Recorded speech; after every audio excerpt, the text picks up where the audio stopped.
এখন যারাই নতুন ইসলাম গ্রহণ করে মোমেন হয় সবাই পাহাড়ে আশ্রয় গ্রহণ করে। এখন ছোটখাটো একটা কাফেলা হয়ে গেছে, ছোটখাটো একটা জামাত হয়ে গেছে, কাফেলা হয়ে গেছে। এক মোমেন আর এক মোমেনের সাথে আছে, এ ভাতের মগ্ন থাকে। খাবে কি? ঠিক ওই পাহাড়ের কিনার থেকেই মক্কার মুশরিকরা, কাফেররা সিরিয়ায় তারা বাজার করার জন্য, ব্যবসা করার জন্য যেত, এছাড়া দ্বিতীয় কোনো রাস্তা নেই। ওনারাও কি করতেন?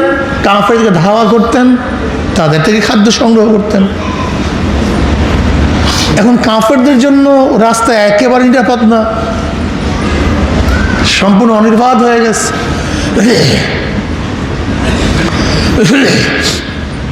এখন নতুন মুসলমান সবার কোথায় আসে? পাহাড়ের মধ্যে। তারা কি হয়ে গেছে? এক কাফেলা হয়ে গেছে, জামাত হয়ে গেছে। এখন তারা কাফেরদের অস্থির করে ফেলাইছে, রাস্তার মধ্যে অবরোধ করতেছে। কাফেররা সেখান থেকে যেতে পারে না। কাফেররা বিশাল মুসিবতে পড়ছে, অনেক বড় মুসিবতে পড়ছে।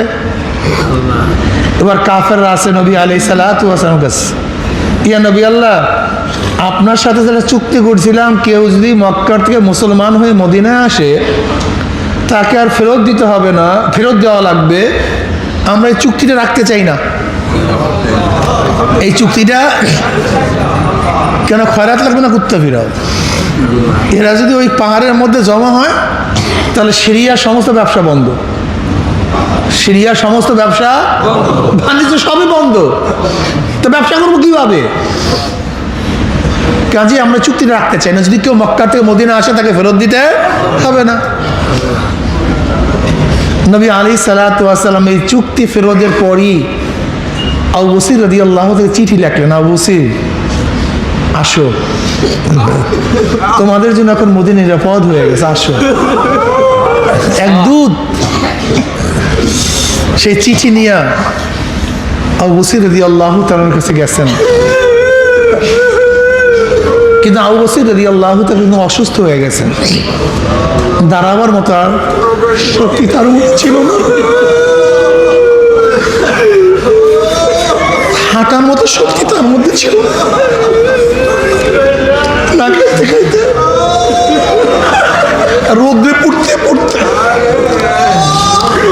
রোদ্রের মধ্যে, কুয়াশার মধ্যে, ঠান্ডার মধ্যে থাকতে থাকতে আল্লাহ পুরোপুরি অসুস্থ হয়ে গেছে, শরীর ঠিক নেই। আল্লাহ এর মধ্যে নবী আলাইহিস সালাতু ওয়াস সালাম চিঠি তার কাছে হাজির, মাহবুবের চিঠি পাইছেন, মাহবুবের চিঠি পাইছেন, আশিক মাশউকের চিঠি পাইছেন, অনেক আকাঙ্ক্ষার চিঠি, অনেক অপেক্ষার চিঠি, ওদের আগ্রহের চিঠি তার হাতে পুষছে। এই অপেক্ষায় তিনি ছিলেন, কবে ডাক পড়ে আল্লাহ নবীর তরফ থেকে, কবে ডাক পড়ে। যখন চিঠি পাইছেন তখন চিঠিকে চুম্বন দিলেন, চেহারার মধ্যে লাগাইলেন, বুকের মধ্যে রাখলেন আর বললেন, আমার নবী কেমন আছে, আমার প্রিয় কেমন আছে, আমার সালাম পৌঁছায়ও, আর বলিও আবু বসর তার কাছে পৌঁছার মতো শক্তি আর বাকি নাই।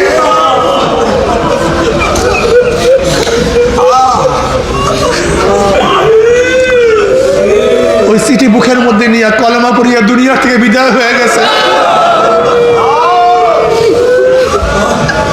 ভাইও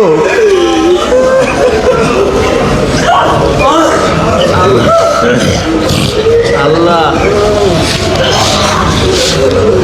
দিনের জন্য সাধনা করা চাই, সাধনা সাধনা সাধনা করা চাই, সাধক হওয়া চাই, তেগী হওয়া চাই।